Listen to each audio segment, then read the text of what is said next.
A student's overview of the Ageless wisdom was carefully compiled from the following books by Alice A. Bailey. A Treatise on Cosmic Fire. Esoteric Psychology, Volumes 1 and 2. Esoteric Healing. Esoteric Astrology. The Rays and the Initiations.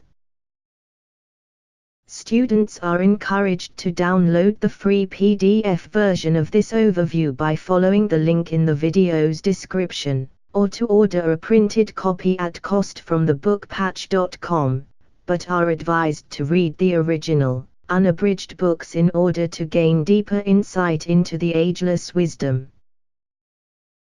Students are also invited to join our online study group at facebook.com/groups/students of the Ageless Wisdom. Chapter 61 Esoteric Astrology. This particular phrase, death of the personality, has two definite connotations. 1. It may mean the death of the physical body, which is inevitably followed by the two stages of the death of the emotional vehicle and the subsequent dissipation of the temporary and ever-changing form which the quota of mental energy has assumed during incarnation. 2. The subjective and mystical death of the personality. This is a phrase indicating the transfer of the focus for the distribution of energy from the personality, a definite center of force, to the soul, another definite center. In connection with the sun sign, the rising sign and the effect of the thou form relating to the moon, the position of esoteric astrology is as follows. 1. The sun sign indicates the present problem of the man. It sets the pace or the established tempo of his personality life. It is related to quality, temperament and the life tendencies which are seeking expression during this particular incarnation, and it is suggestive of the rajasic or the activity aspect of the innate man. Fundamentally, the forces here found are indicative of the line of least resistance. 2. The ascendant or rising sign indicates the intended life or immediate soul purpose for this incarnation. It holds the secret of the future and presents the force which, rightly used, will lead the man to success. It represents the sattvic or harmony aspect of life and can produce right relationship between soul and personality in any one incarnation. It thus points the way to the recognition of the force of the soul. 3. The lunar sign represents the type of force, coming from certain planets and not from the moon, which indicates that which is past. It, therefore, summarizes limitation and the present handicaps. It governs the physical body and shows where the prison of the soul is to be found. The next statement which I would like to make, and which grows normally out of the above, is that the zodiacal, the systemic and the planetary energies act either as hindering or as stimulating forces, according to the type of vehicle or body upon which they play. The nature of these vehicles and their capacity to attract, to respond, to reject, to absorb and to transmute is entirely dependent upon the point in evolution attained and also upon the general planetary condition and psychology to be found in the human family at any given time. It should be noted here, however, that all the energies, zodiacal, systemic, and planetary, have a definite effect upon all the lives in all forms in all kingdoms of nature. Nothing can escape these radiatory and magnetic influences. The goal of evolution for humanity is to become consciously and livingly aware of the nature of these energies and begin to know them and to use them. This is the field of occultism as the hierarchy has always told men. It might be stated that the disciple has to become consciously aware of the planetary influences and begin to use them for the carrying out of soul purpose. The initiate has to be aware of the zodiacal influences which emanate from outside of the solar system altogether. These can be recognized as 1. A vibration, registered in one or other of the 7 centers. 2. A revelation of a particular type of light, conveying a specific color to the initiate. 3. A peculiar note. 4. A directional sound. The whole story of the zodiac can be picturesquely yet accurately summed up in the following statement: there are 3 books which the 3 types of human beings study and from which they learn. 1. The Book of Life, initiates, the 12 constellations. 2. The Book of Wisdom, disciples, the 12 planets. 3. The Book of Form or of Manifestation, humanity, the 12 creative hierarchies. End of page 311. In summation, it might be said that 1. The zodiacal signs affect primarily the man who lives below the diaphragm. This is the ordinary average man. These signs thus condition 4 of the centers: A. The base of the spine. B. The sacral center. C. The solar plexus center. D. The spleen. 2. The inner group of solar systems, working in conjunction with the zodiacal signs, affect primarily those who live above the diaphragm. They, therefore, condition: A. The heart center. B. The throat center. C. The ajna center. D. The head center. 3. 3 of the energies work through the head center but only after the 3rd initiation. There are 1 or 2 other points which might be noted here also. I note them for your enlightenment.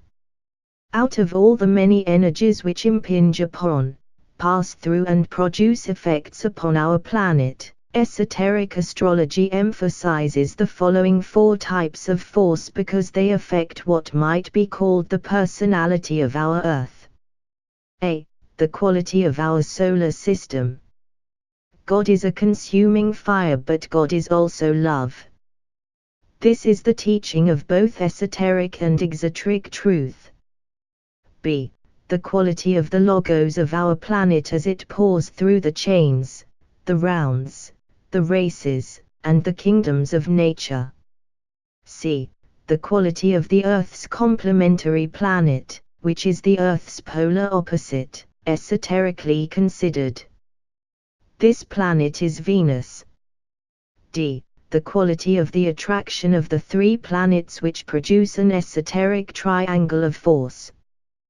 Propositions and postulates. Proposition 1. Every ray life is an expression of a solar life and every planet is therefore 1. Linked with every other planetary life. 2. Animated by energy pouring into it from the 7 solar systems, of which ours is one. 3. Actuated by 3 streams of force. A. Coming from solar systems other than our own. B. Our own solar system. C. Our own planetary life. Proposition 2. Each one of the ray lives is the recipient and the custodian of energies coming from 1. The 7 solar systems. 2. The 12 constellations.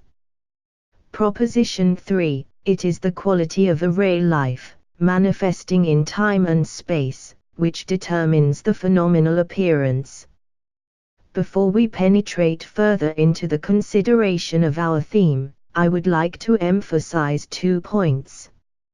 First of all, that we are considering esoteric influences and not astrology, per se. Our subject is the 7 rays and their relationship to the zodiacal constellations, or, in other words, the interaction of the 7 great lives which inform our solar system with the 12 constellations which compose our zodiac. Secondly, that we have necessarily to study these energies and their interplay from the angle of their effect upon the planet, and incidentally, their effect upon the forms in the various kingdoms of nature, and particularly in connection with the 4th kingdom, the human, and with individual man, average man, the disciple and the initiate. I have pointed out that these energies fall into 3 groups. End of page 312. 1. Those coming from certain great constellations which are to be found active in relation to our solar system and which, from the most ancient days, have always been related in myth and legend to our system. To these constellations, ours is related in a peculiar way. 2. Those coming from the 12 zodiacal constellations. These are recognized as having a definite effect upon our system and our planetary life. 3. Those coming from the planets found within the periphery of the Sun's sphere of influence. From a certain point of view, one can generalize largely and say that these are the correspondences in the solar system to the 3 great centers of force which produce and control manifestation and evolutionary progress in the human being. 1. The great exterior, yet controlling, constellations are analogous to that center of force which we call the monad, and to its universal will to power which is distinctive of the first divine aspect. 2. The 12 constellations might be regarded as embodying the soul aspect and, for the present, their effect upon the individual must be regarded and should be studied in terms of consciousness and of the development of the life of the soul. This is in essence the will to love. 3. The planets, 12 in number, 7 sacred planets and 5 non-sacred, are effective, using the word in a technical sense, in relation to the external life, environment and circumstances of the individual. Their force contacts should be interpreted largely in terms of the human personality, the 3rd divine aspect. They thus exemplify the will to know. I would have you remember that I am talking entirely in terms of consciousness and of the responses and reactions of the individual to the forces which impinge upon him. The effect of the emanation of our planet, the Earth, is a correspondence to the effect of that aggregate of atoms and molecules which we call the dense physical body, and of its response to the pull and the attraction of any or all of the subtler bodies. 1. Disciples upon the path of discipleship are strongly influenced by Mercury and Saturn, one bringing illumination and the other offering opportunity. 2. At the various initiations, the influence of the planets affects the candidate in a totally different manner than earlier. Cyclically, the energies from the constellations pour through the planetary centers. 3. At the first initiation, the disciple has to contend with the crystallizing and destroying forces of Vulcan and Pluto. The influence of Vulcan reaches to the very depths of his nature, whilst Pluto drags to the surface and destroys all that hinders in these lower regions. 4. At the second initiation, the candidate comes under the influence of 3 planets, Neptune, Venus and Jupiter. The 3 centers, solar plexus, heart and throat, are actively involved. 5. At the third initiation, the Moon, veiling a hidden planet, and Mars bring about a fearful conflict, but at the end the man is released from personality control. 6. At the fourth initiation, Mercury and Saturn again bring about great changes and unique revelation, but their effect is very different to the earlier experience. 7. At the fifth and final initiation, Uranus and Jupiter appear and produce a beneficent organization of the totality of energies found in the initiate's equipment. When this reorganization is complete, the initiate can then escape from off the wheel and then can truly live. All this time the energy of the Sun, veiling a sacred planet, hitherto unknown, is steadily and persistently reaching the man via the solar angel. End of page 313. Disciples and initiates. It might be useful here to comment in a wide and general way, and with many necessary reservations, upon the broad sweep of some of these responses. Undeveloped humanity is primarily conditioned in its life and circumstances by the influence of the lesser zodiac and thus by the position of the planets in the 12 houses. 2. Average intelligent humanity and those nearing the path of discipleship and upon the probationary path respond consciously to a. the planets, affecting their personalities. b. the sun sign, as indicating life trends which are already established and which constitute the line of least resistance. c. the rising sign in a small measure. This indicates the life goal for that particular life cycle or else over period of 7 lives. The last two constitute the greater zodiac. 3.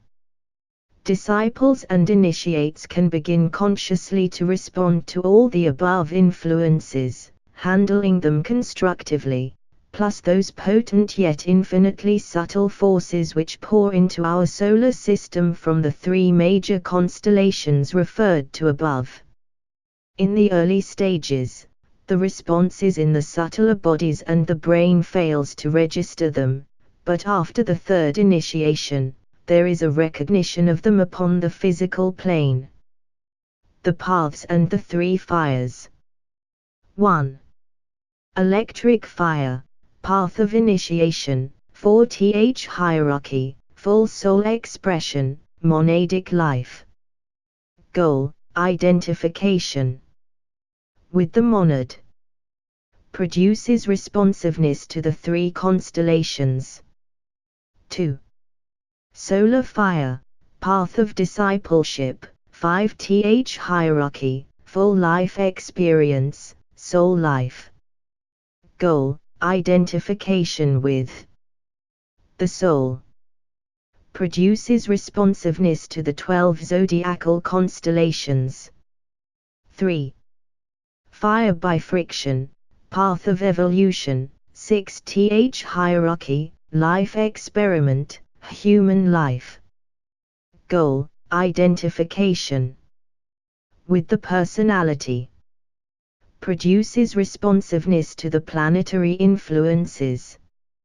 Constellations and planetary rulers in connection with ordinary man. Constellation ruler ray related to 1. Aries Mars 6th ray Scorpio. 2. Taurus Venus 5th ray Libra. 3. Gemini Mercury 4th ray Virgo. 4. Cancer Moon 4th ray Nun. 5. Leo the Sun 2nd ray Nun. 6. Virgo Mercury 4th ray Gemini. 7. Libra Venus 5th ray Taurus. 8. Scorpio Mars 6th ray Aries. 9. Sagittarius Jupiter 2nd ray Pisces. 10. Capricorn Saturn 3rd ray Nun. 11. Aquarius Uranus 7th ray Nun.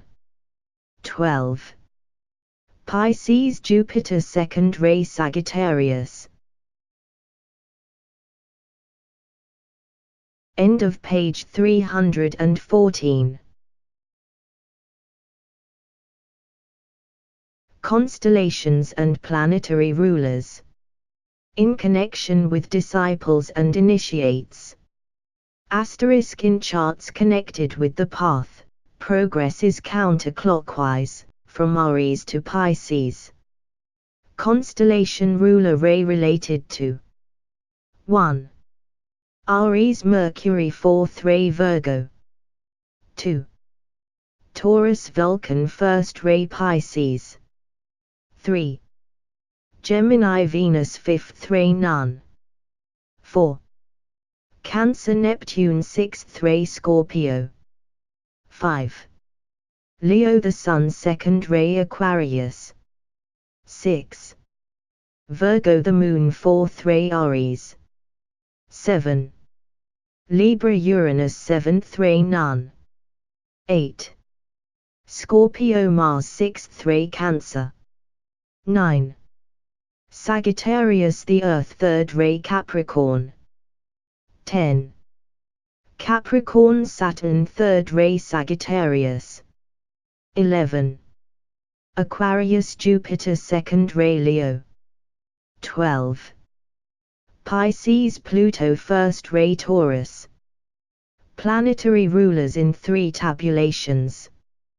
Constellation Orthodox disciple hierarchies. 1. Aries Mars Mercury Uranus. 2. Taurus Venus Vulcan Vulcan. 3. Gemini Mercury Venus the Earth. 4.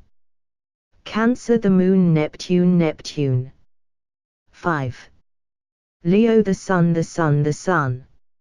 6. Virgo Mercury the Moon Jupiter. 7. Libra Venus Uranus Saturn. 8. Scorpio Mars Mars Mercury. 9. Sagittarius Jupiter the Earth Mars. 10. Capricorn Saturn Saturn Venus. 11. Aquarius Uranus Jupiter the Moon. 12. Pisces Jupiter Pluto Pluto.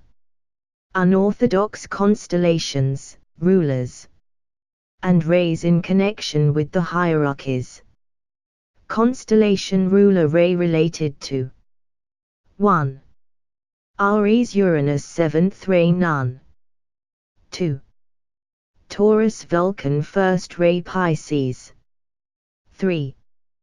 Gemini the Earth 3rd ray Libra. 4. Cancer Neptune 6th ray Sagittarius. 5. Leo the Sun 2nd ray Virgo. 6. Virgo Jupiter 2nd ray Leo. 7. Libra Saturn 3rd ray Gemini. 8. Scorpio Mercury 4th ray Aquarius. 9. Sagittarius Mars 6th ray Cancer. 10. Capricorn Venus 5th ray Nun. 11. Aquarius the Moon 4th ray Scorpio. 12. Pisces Pluto LST ray Taurus. End of page 315. End of chapter 61.